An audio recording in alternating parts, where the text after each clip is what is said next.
I'm no different from anybody else. I don't have special skills. I'm just another guy who sits there day to day in the office, watches what's happening, and goes, this is something that's not our place to decide. The public needs to decide whether these programs and policies are right or wrong. All right.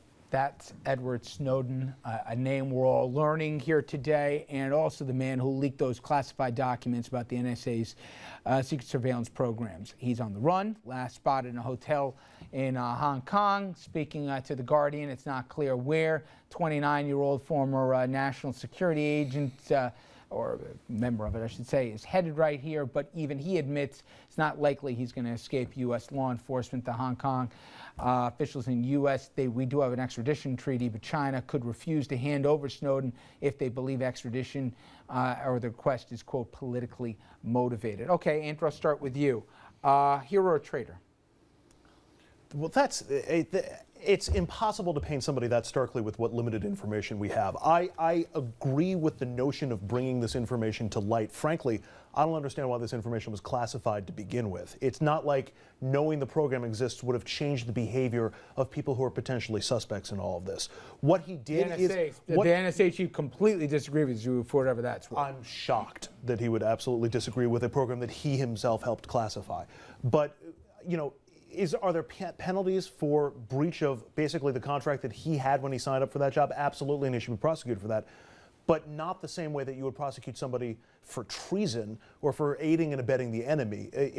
There is an element of necessity to what he did because of the fact that this was hidden from everybody. Tommy? I don't see what the element of necessity is. In my opinion, he's a hero, but he's going to jail. There's no doubt about it. He needs... Somebody gave him very bad advice. He needs one of these lawyers with him in Hong Kong. He knew what he was doing. No. As far as no. As far as you wait till you get to the safe country and then you talk. He didn't even check the extradition treaty rules between Hong Kong and America. Hero, but he's going to jail. No doubt about it. I think he was very generous in this case. How do you think? Look, that there is now going to be a debate about these policies is a good thing. And to that extent, fine. If they can show, however, that he endangered a particular agent, a particular operation, a particular investigation, that's different. They haven't shown that yet.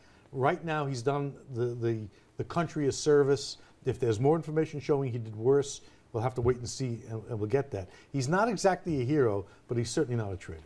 Does he have to injure some particular person specifically, or can he injure a program that, let's say, is credited with stopping a subway bombing? I don't know how you can injure a program and cause harm in the sense that professional criminals and terrorists are assuming, I would guess, unless they're complete idiots, that the government has active anti-terrorism and anti-crime programs. There is a bit of, whatever it's worth, Mike, there's a little melodrama with a guy that the triads are going to get him, some Asian gang or whatever. I mean, he certainly likes the attention, it seems. He voluntarily outed himself and kept giving the interviews, etc. But I'm curious, what do you think your classroom would feel about this? We asked the poll as to the trade-offs, because this is all about trade-offs in America. And these are people studying to be professionals in this field or a related field. Would you guess that the younger generation does a collective shrug here? Or do they say, oh my God, my personal information, I'm being data mined? What do you think? I think it's a mix, even in the classroom, even the younger generation. They understand, they're very in tune to what's going on. Again, I would tell my students that this man was brave, certainly brave. The question is, has he put anyone at risk? It's all about protection. You know better than me. You're an analyst. There's more than an expectation. It is clear that you are to uphold the confidentiality of what you're doing. Now, if he chose to go against it, he chose to expose it for the national good or whatever else, okay, but just like the expression, you do the crime, you do the time. There's a punishment. You'd send Daniel Ellsberg to jail for releasing the Pentagon Papers? He'd send Bradley Manning to jail. Yeah, well, make up your mind. I mean, either it's not that cut and dry. Is John Adams a patriot, or did he commit treason? Well, from the English point of view, he was a traitor, but that's not. We won the war. That's not the point. Is leaking of classified documents per se, no discussion about circumstances, always punishable as a crime. Daniel Ellsberg saved lives by changing American political attitudes towards the Vietnam War. Do you want to send him to jail?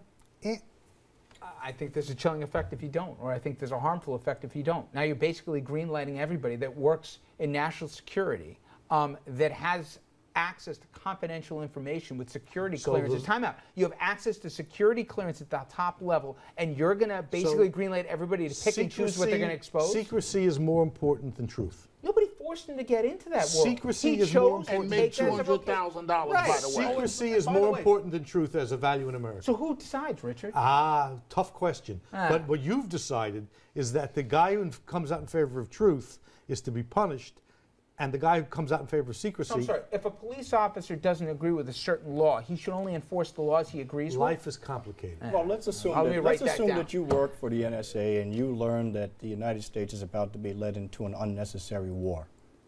Are you a traitor because you tell the United States that we didn't need to go to war? Daniel Ellsberg. Should you go to prison for that? At some point, it just seems clear to me that I'm of the belief now that the terrorists won on 9/11 because we fundamentally changed who we are after that day, and they didn't need to do any more. So if we give up all of the things that made this country special, and the guy I'm heavy, but I have a question for you, and it goes for everybody. Apparently, Congressman Mike Rogers, who's on the House Intelligence Committee, said he's working to declassify right now 2 domestically based attacks that were foiled directly because of the existence of the program.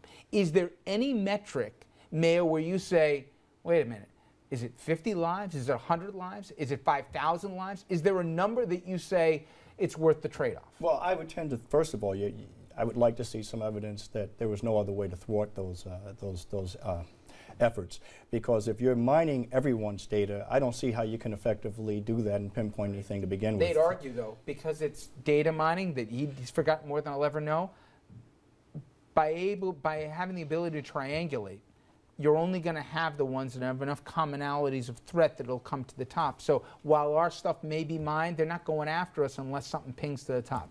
And I grant you, as I say that out loud, it is a slippery slope. All right, Matthew, great job. Thank you so much for coming in.